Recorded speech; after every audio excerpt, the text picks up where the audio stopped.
उत्तर प्रदेश की राजनीति में इस समय एक सवाल सबसे ज्यादा पूछा जा रहा है। क्या 2027 का विधानसभा चुनाव समय से पहले होने जा रहा है? क्या जनवरी 2027 तक यूपी में नई सरकार बन सकती है? क्या संसद 2027, पंचायत चुनाव और बीजेपी की रणनीति पूरा चुनावी कैलेंडर बदल सकती है? और सबसे बड़ा सवाल, क्या अंदर खाने चुनाव की तैयारी तय समय से पहले शुरू हो चुकी है? पूरा मामला समझिए, क्योंकि कहानी सिर्फ 2027 चुनाव की नहीं, 2029 की राजनीति की दिशा की भी है। सबसे पहले समझिए, अचानक अर्ली इलेक्शन की चर्चा क्यों शुरू हुई। दरअसल टाइम्स ऑफ इंडिया की रिपोर्ट में दावा किया गया है कि यूपी समेत 5 राज्यों के विधानसभा चुनाव समय से पहले हो सकते हैं। चुनाव फरवरी मार्च 2027 की बजाय दिसंबर 2026 से जनवरी 2027 के बीच हो सकते हैं। अब सवाल, आखिर इसकी जरूरत क्यों पड़ सकती है? सबसे बड़ी वजह है जनगणना 2027। फरवरी 2027 में जनगणना का दूसरा चरण शुरू होना है। अब यहाँ सबसे बड़ा प्रशासनिक गणित समझिए, चुनाव कराने वाले अधिकारी, बूथ स्टाफ, जिला प्रशासन, सरकारी मशीनरी और जनगणना कराने वाली मशीनरी लगभग एक ही होती है। यानी अगर फरवरी मार्च 2027 में विधानसभा चुनाव होते हैं तो प्रशासनिक टकराव लगभग तय माना जा रहा है। इसी वजह से अब यह चर्चा तेज हो गई कि इलेक्शन कमीशन फरवरी से पहले चुनाव खत्म करा सकता है। लेकिन असल कहानी केवल इतनी नहीं है। इस कहानी का सबसे महत्वपूर्ण बिंदु पंचायत चुनाव के संदर्भ में जारी हुआ एक आदेश भी है। उत्तर प्रदेश सरकार के आदेश के मुताबिक ग्राम पंचायतों प्रधानों का कार्यकाल 26 मई 2026 को खत्म हो रहा है। इसके बाद क्या होगा? प्रशासक बैठाए जाएंगे।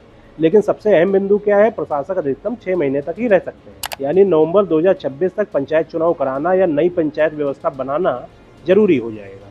अब सबसे बड़ा सवाल, क्या बीजेपी पंचायत चुनाव विधानसभा से पहले करवाना चाहेगी? राजनीतिक विश्लेषकों की माने तो शायद नहीं। क्यों? क्योंकि पंचायत चुनाव में स्थानीय नाराजगी बाहर आती है, जाति समीकरण बदलते हैं और कार्यकर्ताओं की ऊर्जा बांटते हैं।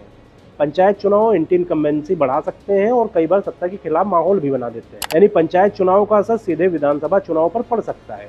और यही वजह है कि अब एक नई थ्योरी तेजी से चर्चा में है। क्या बीजेपी पहले विधानसभा चुनाव करवाकर पंचायत चुनाव बाद में कराना चाहेगी? अगर विधानसभा चुनाव दिसंबर 2026 से जनवरी 2027 में करा दिए जाते हैं तो क्या होगा? सेंसस क्लैश खत्म हो जाएगा, पंचायत चुनाव बाद में हो जाएंगे, प्रशासनिक दबाव कम हो जाएगा, विपक्ष को तैयारी का कम समय मिलेगा, पंचायत एंटी इनकम्बेंसी से बचाव हो जाएगा, चुनावी नैरेटिव पर ज्यादा कंट्रोल रहेगा। और सबसे बड़ी बात, संविधान इसकी अनुमति देता है। चुनाव आयोग सरकार का कार्यकाल खत्म होने से 6 महीने पहले तक चुनाव करा सकता है। यूपी विधानसभा का कार्यकाल मई 2027 तक है।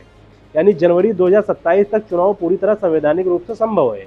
लेकिन दूसरी संभावना भी अभी जिंदा है, पहले पंचायत चुनाव करा दिए जाए और विधानसभा चुनाव अपने तय समय फरवरी मार्च 2027 में हो। लेकिन इसमें कई दिक्कतें हैं। पंचायत चुनाव के नतीजे विधानसभा माहौल प्रभावित कर सकते हैं, स्थानीय असंतोष बड़ा नैरेटिव बन सकता है, प्रशासनिक मशीनरी लगातार दबाव में रहेगी, सेंसस और चुनाव का टकराव बढ़ सकता है। अब एक और एंगल समझिए, अगर चुनाव जल्दी होते हैं तो सबसे बड़ा फायदा किसे है? कुछ राजनीतिक विश्लेषकों का मानना है कि अगर चुनाव जल्दी होते हैं तो भाजपा का सांगठनिक लाभ उसको मिल सकता है, विपक्ष को तैयारी का कम समय मिलेगा। पंचायत चुनाव से पहले विधानसभा चुनाव कराने से स्थानीय गुस्से का असर कम हो सकता है, जनगणना और प्रशासनिक दबाव भी एक प्रैक्टिकल रीजन बन सकता है। अब सबसे बड़ा सवाल, क्या 2026 के आखिर तक यूपी में चुनावी बिगुल बच जाएगा? क्या जनवरी 2027 तक नई सरकार बन जाएगी या फिर पंचायत चुनाव पहले होंगे और विधानसभा चुनाव तय समय पर? फिलहाल कोई आधिकारिक घोषणा नहीं हुई है, इलेक्शन कमीशन ने कुछ तय नहीं किया है।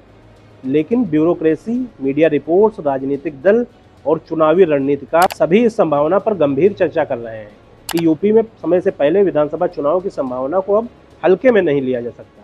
अब नजर रहेगी election commission, census timeline, panchayat चुनाव और बीजेपी की अंतिम रणनीति पर। क्योंकि यूपी का चुनाव सिर्फ एक राज्य का चुनाव नहीं होता है, या दिल्ली की राजनीति की दिशा तय करता है, या 2029 का मूड सेट करता है, और यह पूरे देश की राजनीतिक धुरी बदल सकता है।